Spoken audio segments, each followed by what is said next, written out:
Məsələn, hədisdə var, arvad oturub söhbət eləyir. 2 dənə həyat yoldaşı. Günün istənilən vaxtı. Oturub dərdləşirlər, danışırlar. Ailə mühitində. Buyurur ki, bu danışmaq Kəbə evində etikaf eləməkdən üstündür. Kəbə evində etikaf bilirsiniz də ümumiyyətlə nədir? Etikaf budur ki, bir adam məscidə girir 3 gün, oradan çıxmır. Ancaq ibadətlə məşğuldur. Dünya söhbət eləyə bilməz. Etikafın qaydası var. Haramdır. Artıq etikafa daxil oldunsa, çıxmaq olmaz.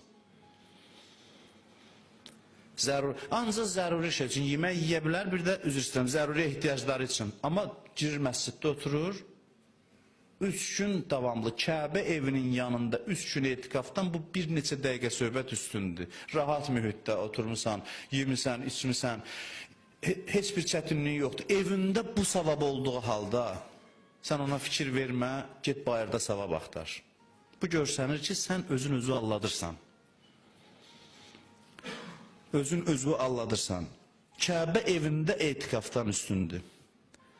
Bir nəfər öz məhrəmlərindən olan bir xanımı şad eləsə, həyat yoldaşını, qızını, bacısını, bibisini, xalasını, anasını, nənəsini, məhrəmlərdən olan bir qadını şad eləsə, hədis buyurur ki, Allah ona ən uca dərəcə verər. Mən bilməm nəyi nəzərdə tutur, Allahın mükafatıdır, ən uca dərəcə verər.